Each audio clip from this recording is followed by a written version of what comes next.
My name is Tyler Fields, and I'm going to be telling y'all about the 1886 Charleston Earthquake. So first off, I'm going to talk about when and where this occurred. The earthquake struck on August 31st, 1886 at 9:51 p.m. in Charleston, South Carolina. It was an intraplate earthquake occurring within the North American plate, which means that it wasn't along a tectonic plate boundary, which is pretty uncommon to see in the southeastern U.S. So there's a picture below. It shows what an intraplate earthquake looks like. Obviously, there's stress going on. It's within a plate, so it's not on a tectonic plate boundary. And obviously, you can see there's seismic waves pushing out. So this earthquake was estimated between a magnitude of 6.9 and 7.3, which was felt across 2/3 of the U.S., primarily across the East Coast, and that includes locations such as New York and Cuba. And unlike the West Coast, where plate boundaries cause earthquakes, the East Coast primarily gets earthquakes from stresses on ancient buried faults within continental interior, which is what we see out of this earthquake. So the seismic cause of this earthquake, a lot of researchers believe that it occurred on the G2 Summerville fault, which was previously unknown before this earthquake happened. And this fault lies inside of the North American plate. As you can see to the left in this picture, there's a lot of these black lines indicate fault lines. So there's a lot in the Charleston area, all throughout South Carolina too. And then the slip strike and reverse motion is what happened with the earthquake, what caused this earthquake to happen. So the fault movements combined a horizontal slip as well as upward movements, which produced this rupture. And this rupture is considered blind, which means that it didn't break the surface, so it was not visible. But obviously, there was railroads that were shifted, which made it believe, or that showed that the earthquake occurred.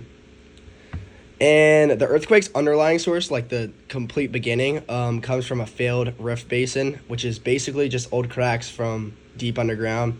And that was formed during Pangaea's breakup over 200 million years ago. So I know it's kind of confusing to say that it occurred on a fault, occurred on the plate.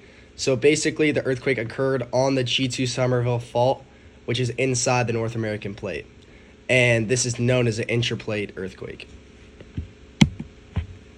So the human impact from this, there was at least 60 confirmed deaths, but there were racial biases at this time, so researchers don't think that it accurately accounted for the true death toll. Some estimates are as high as 500, but there's at least 60 known. The property damage was estimated between 5 and 6 million in 1886, which is equivalent to over 200 million today. And over 80% of all stone or brick buildings were destroyed. And approximately 80 kilometers of railroad tracks were damaged, disrupting transportation and trade in the region. So there are a lot of Earth systems affected from this earthquake. First off, the geosphere, the outside of the infrastructure, that collapsed due to the ground movement. The ground shaking cracked soil and bedrock that was pretty deep underground, which made the ground really unstable.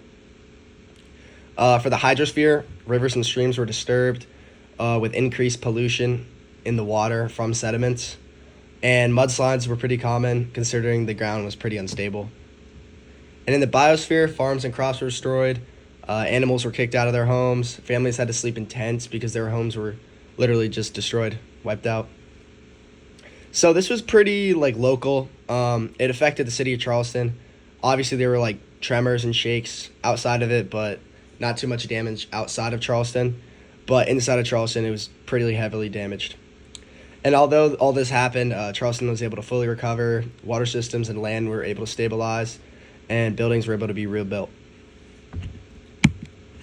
So here's some fun facts about the Charleston earthquake in 1886. If the similar earthquake struck Charleston today, estimates suggest up to 900 deaths and billions of dollars in damage, which is pretty crazy. The earthquake is also known as the most damaging earthquake ever recorded in the southeastern United States.